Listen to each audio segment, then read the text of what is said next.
You are now listening to the Serious Growth Podcast with your host, Leo Costa Jr. Welcome to Serious Growth Podcast. We're going to talk about a few things today. For those of you who don't know, I've been doing live events on Facebook. It's a Silverback Inner Circle Live that I do. We have a group of people that are Silverback, meaning they're an older group of people that are training. And so I've been doing a lot of live events for those people there and answering random questions. And there've been some really good questions. So I'm going to go over that and some of those that we've been addressing on the live events. By the way, those events are on Thursday morning, usually at 10 o'clock in the morning. And for those of you that want to come on and participate, please do. Listen, the idea behind all this is to keep passing information forward, keep sharing information. I think that's really important to keep all this going forward. There's no need to, you don't want to give all your secrets away, but there's no need to just be so closed down that we don't share. But before we start today on some of the questions that I got over the weekend, there was a big shock that happened to me. And a guy by the name of Jerry Ward, I'm sure a lot of you people know who he is. He passed away. Just like that. And I got to tell you something, man, about life. Life is fragile when you really think about it. And probably it's not a good idea to think about it too much because it can scare you, I guess. And it's a fickle bitch. From one minute to the other. I just spoke to Jerry. I just spoke to him like a few days ago about some of the supplements that he had. He has some stuff that I was interested in for fat burning. And we talked, and it goes back. Jerry is a former Serious Growther way back. He was on my program, on my Serious Growth, and I don't know if he was on Big Beyond Belief. He was there in the beginning. He was a fan of mine, and I was on his program. For those of you that knew Jerry, he had a really successful podcast that he did. And God dang it, man. When that stuff happens, it's like when I heard about it, I didn't even believe it. I'm so skeptical about stuff that I see on socials that I didn't believe it. How could that be? Last time I talked to him, he looked like he was in good health, in good spirits. I guess he was I think it's a Pittsburgh event or one of the events, the promoter that put on my event when I competed way back when. Jerry was doing commentary. Dang it, man. It's just so weird, So this is kind of a tribute and to some degree for Jerry. Jerry, we're going to remember you. You made a big impact in the industry. Maybe you don't know that obviously now, but you made a big impact. And I'll tell you what, if I met Jerry in person, I don't remember. But I got to tell you something, that has nothing to do with me not knowing what kind of person that he was. Like I said, I definitely knew him I went on his show. He came on my podcast. He came on the tribute not too long ago for Phil Hernan. And so I knew Jerry. I knew exactly the person that he was. And for those of you that knew Jerry as well, you knew that, hey, Jerry was black and white, man. You knew where he was coming from. He wore his feelings on his sleeve. Jerry Ward was somebody who stood for something, and he stood for whatever he believed in. He was a staunch believer of standing for what he believed in. You have to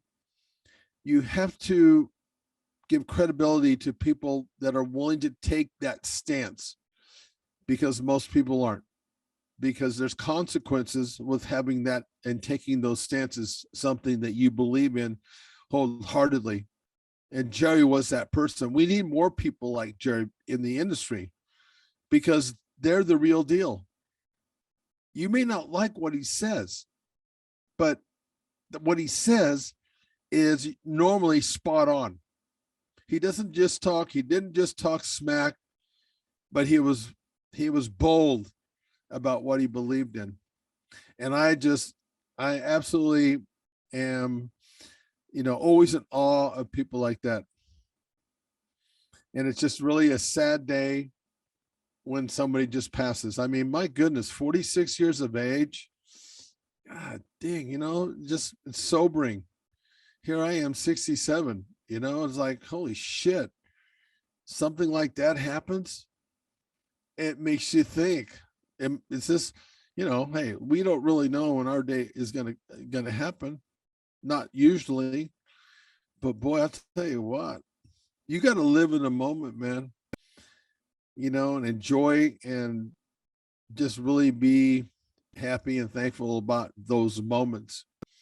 It's hard to do sometimes when you got a lot of stuff on your plate, your moment and going, and sometimes you just forget to pay attention to those moments. So anyway, Jerry, we're going to miss you, buddy. Makes me sad when something like this happens, but you know what? Here's the deal. On the other side of this is life. Unfortunately, it's just, we don't know when stuff like this is going to happen. And I go back to like being an athlete on the field. So, sometimes you see somebody who gets really hurt out on the field, a severe broken leg. It's ugly, you know what I mean? And it just really sets you back. It makes you think on that field, like, shoot, that could be me. At any moment, my career could come to an end. My life, like Jerry's did, could come to an end on this planet. But you know what? We really do know that we're not going to be around forever. We do know that. And we know that when somebody gets a broken leg or that can happen to us, we continue to move forward. And I think that that's exactly what Jerry Ward would want us to do, is to keep moving forward, keep passing information forward, keep educating people, be a teacher at all times. And that's what Jerry Ward was. So Jerry, you're still a serious growther. I know you'll be doing that shit wherever you're at, man. So take care of yourself wherever you are. Okay, so let's move on a little bit now for a little bit to some of the questions that I'm getting more and more, by the way. And I highly suggest the people that are watching these programs in Serious Growth, get involved, be proactive, say what's on your mind. Look, if you have a beef and you don't agree with the things that I'm saying, it's totally fine to express your feelings. It's no problem. We need to be able to debate stuff like this. I had a guy on Instagram hammered me because I made a comment about how I thought that the partial training was actually a very important part of an overall training program. Oh my God, some idiot came out on Instagram and he was hammering me, loser. The guy was calling me all kinds of names. And I mean, look, I'd be lying to you if I didn't say that criticism hurts sometimes. It does. But you also have to consider the source. And I did, and one way to handle that, again, I'm just trying to make sure that you understand, let's share some stuff, even if it's not, we're not on the same page. But I told this guy, I said, why don't we just come on the program, my podcast program, and why don't we talk about this kind of stuff? Because it's important that you have a different opinion, a different point of view. There's nothing wrong with that. And yet we're so quick to, blow people up. I think I don't know if it's worse now with social media, but I just told the guy, I said, hey, come on to the program and let's talk about it. I haven't heard from that dude since. So there you go. I think that's pretty telling. All right, let's take a quick break so I can tell you about our product.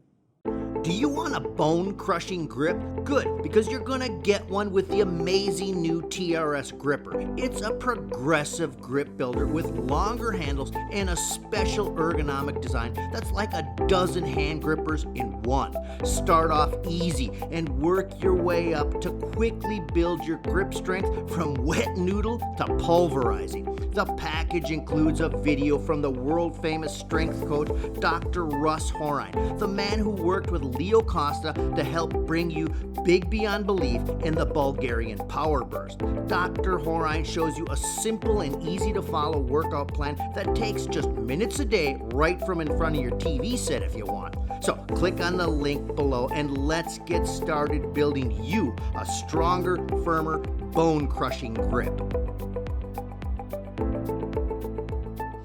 Okay, so the last time I was doing the live event, one of the things that was asked was the difference between, as far as the training was concerned, the difference between HIIT training and just normal, regular, or different kind of training. HIIT training was popularized by, well, there were a few people.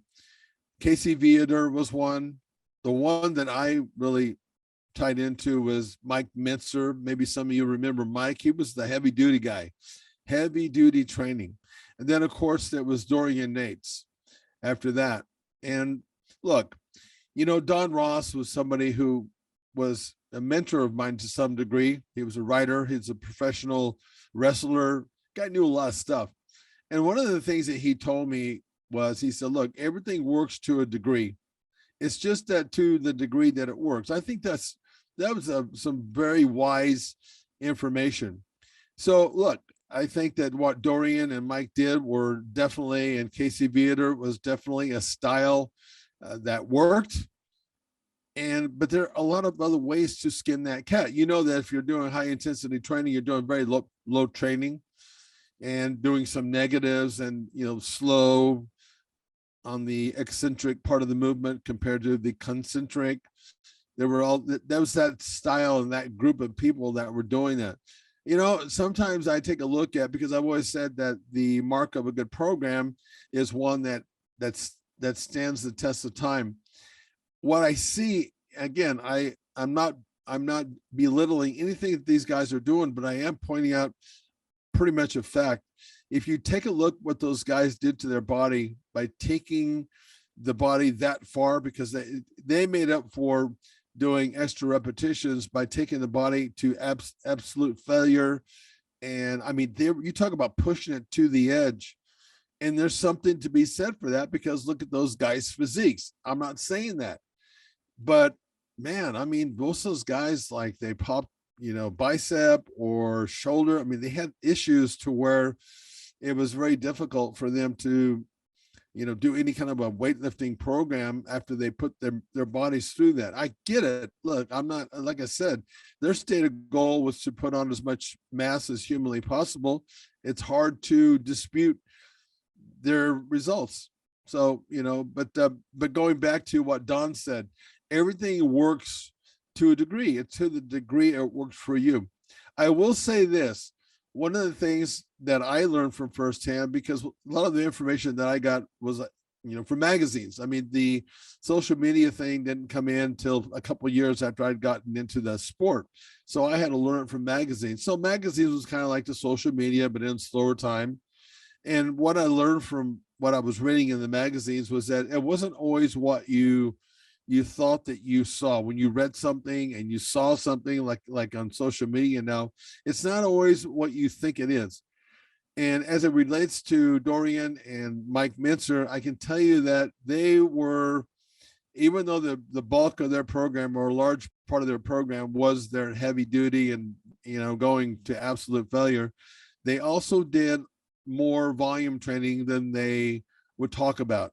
And I understand why, because what made them unique in the industry, besides their bodies, was the style of training. That just makes sense. You know, we're all like that. What's the best way to train for muscle? But, you know, the thing about it is this. It's always about, at the end of the day, how well the style of training that you do. Again, whether it be high intensity, meaning training a lot with heavy weight and fewer reps, or with more volume.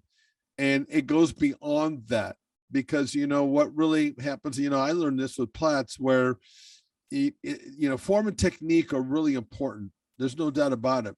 But what's more important than form and technique is that you're feeling every repetition that you're doing. Some of you might be puzzled by that remark, but here's what I can tell you from, you know, firsthand experience, which is the best way to learn something, is that normally when you feel a muscle training, and again, we've talked about this before, you know, on programs, but there's a difference between training a muscle and weightlifting, like about 40% different as far as effectiveness. we don't lift weights. The people that are truly into bodybuilding, we don't really lift weights. Yeah, we're lifting the weight, but we're training the muscle. We're making sure that that muscle is being thoroughly exhausted. And the idea behind that is to make sure that it's being thoroughly exhausted with every single repetition. And that takes a lot of discipline and it takes a lot of time. But what you'll find, and the point that I was going to make here as far as form and technique versus the, feeling what you train, when you feel what you train in the muscle that you're training, even though that maybe the form and technique might not look like it's there. I know with Platts and I, we got in some weird positions to, constantly see how far we could push through repetitions. Not that we weren't doing a certain amount of weight, but through repetitions, we put our body and contort it in certain ways, which to the average person who's training would think, well, these guys have shitty form. Well, you might say that, but that's obviously someone who doesn't have enough experience from firsthand experience when they make those kinds of comments, because I can assure you, every single rep that Platts and I did, we felt it. There was no doubt about it. We just did it in a way that was done through higher rep training. And I can say this, there were times that Tom and I would take it, to absolute failure, but more times than not, it wasn't about that. It was about leaving a couple reps in the tank for the next set that you did. There's nothing wrong with that. But ultimately, it's about making sure that you exhaust the muscle and make sure that you give it enough time to recover. That's what it really comes down to. I've talked several times about how muscles can't count, and that, we give ranges of motion or ranges of reps that we want to do. It's just a range. It's just something because we're, you should be competing against yourself when you're in the gym. And it's just something for you to compete against. And a lot of people don't do that. I mean, not only do they not compete against the repetitions that they're doing, they don't compete against themselves. I've talked about how there's a difference between training with intention and just, even if you're training, if you don't have that intention, if you're not taking yourself to war when you go into the gym, you're just not going to get the same effect, because the body, you have to put the body in a situation where it's in fight or flight. Your body has to know every single time that it goes into the gym that it's perceiving that it's under a threat. And that's what a lot of people don't do when they go into the gym. And if they do, they're not doing it throughout the whole workout. They're streaky. They're like an amateur, amateur athletes. You can tell the difference between an amateur and a pro because of how they're able to maintain the intensity at a high level for long periods of time. An amateur can't and won't do that, because you have to learn how to do that. You have to learn how to embrace pain. You have to learn how to take yourself into that area and then embrace that. Think about that for just a moment. That's just not natural. So I guess why I'm saying this is because those are the things that go beyond whether or not you're training high intensity versus higher rep training, if that makes any sense. Okay. Training the muscle, feeling it, taking yourself to task every time that you go in, focus on those kinds of things. And you're going to see how dramatic of results you do start getting. I learned that, like I said, Tom Platts taught me that one. And you don't know that until you go down that road. And sometimes you just have to be shown. And you have to be shown, you have to be taken by the hand, and you have to be shown like right there, instead of showing on a video. We do that to give a better sense of it, but there's nothing like being right down there where you're in the arena and you're competing like a big dog. Okay. And the other thing that I'm going to talk about are the 3 training components. And there's a lot of discussion about that and which one is the most important training component. I would tell you that you talk to 10 different people and they're probably going to give you 10 different answers. And I will tell you that the 3 components are weight training, cardio, and nutrition. And I will tell you that the most important training component is training. It's not diet. In my opinion, it's not diet. Diet is, look, they're all important. Cardio is they're all important. But you got to pick one that's the most important one. It's the training component. because without the training, I've used this as an example, try not doing any training component, no resistance training, and just eat like you're going to eat to bulk up and put on muscle. See how that works out for you. If you don't have the training component and you're eating perfectly, because you do have to eat perfectly, all those things have to be done. You know, it's really hard to determine which one is the most important thing. Just like it's very difficult when somebody comes to me and they say, okay, I want to change my body and transform my body. Well, I ask them, what is it exactly that you want to do? And then I just listen to them. And they tell me, without even knowing sometimes, they tell me in the order of importance what's more important to them, whether it be, in, like I said, putting on muscle or losing body fat. It's similar in the one I'm talking about here. The three components need to be implemented simultaneously in a program. It's hugely important. I do not recommend leaving even one of them out, because when you do that, you are definitely compromising overall results. But that does not change the fact that the training component is the most important one, because if I have a shitty diet, but I'm on a hell of a good weight training program, I will put on muscle. I will do a better job of developing endurance if that's the goal. So, you know, again, I'm that person in the industry, just like Jerry Ward was, that we talk straight. We tell you how it is and like how it is, and we're not just controversial for the sake of it. We're controversial because we know, because we've been in the trenches, and it's also based on principles, and it's also based on science and physiology and all that. It is. So the three components, again, training is the most important component. I think that the nutrition component is the one that's the most misunderstood. And I've talked about that before in other podcasts. For example, people don't really understand, as an example, how important fat is in one's diet. And actually what the potential role of the fat macro is in a diet. I mean, I would say that, because I haven't heard this analogy before, not that someone hasn't said it out there, because I'm not addicted to TV and all the stuff that goes on Google, because so much of it is, you know, less than accurate. But I don't hear, for example, people saying how fat is important and makes a bad carbohydrate. And I got to tell you something, a bad carbohydrate in this example is a baked potato, believe it or not. What do I mean by that? Well, a baked potato, for those of you who really know, is high starch, and that's good. It's you use it, everything that we do, you use as a tool.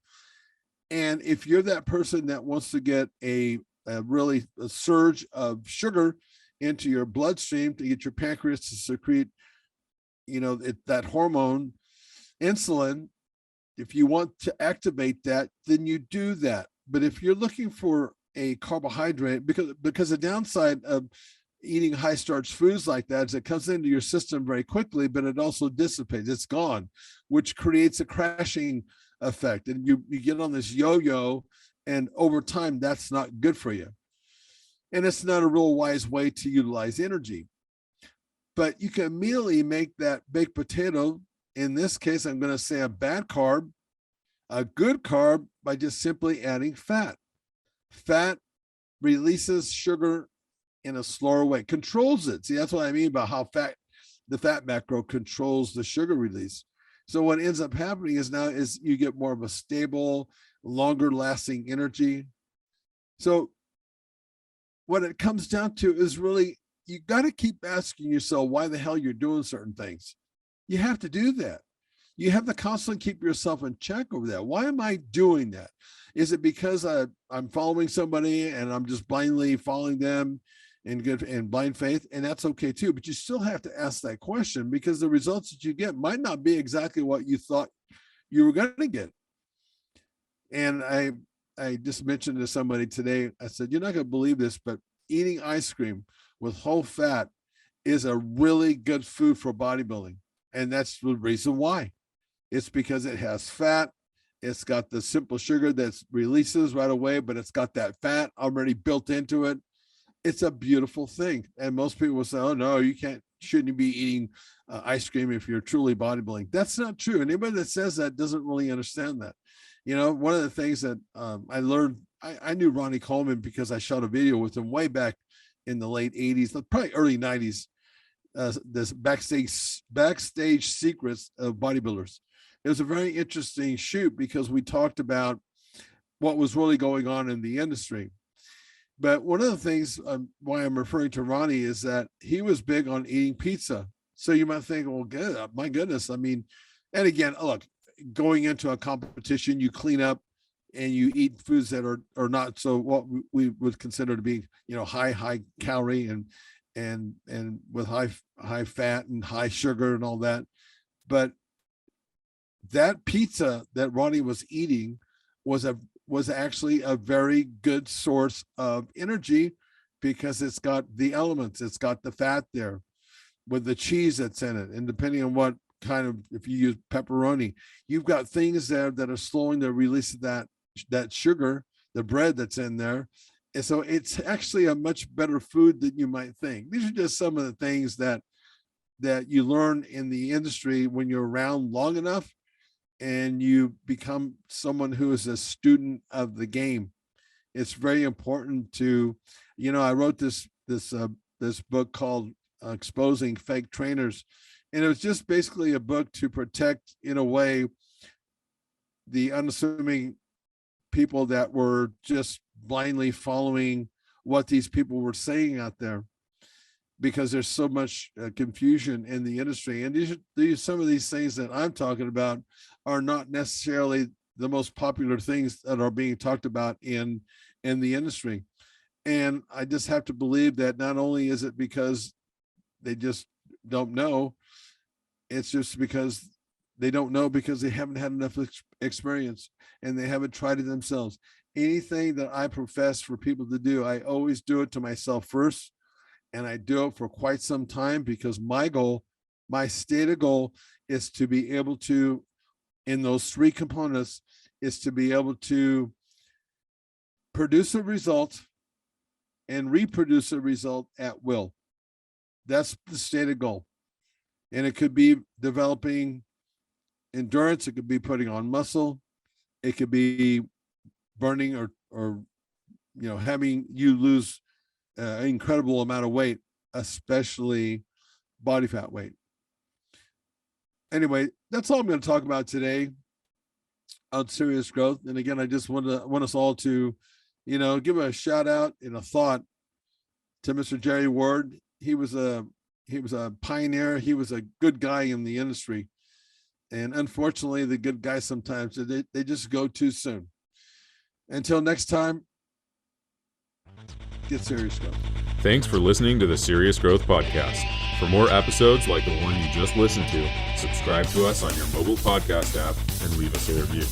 If you'd like to reach out, you can find us online at seriousgrowth.com. Until next time, train smart and train hard.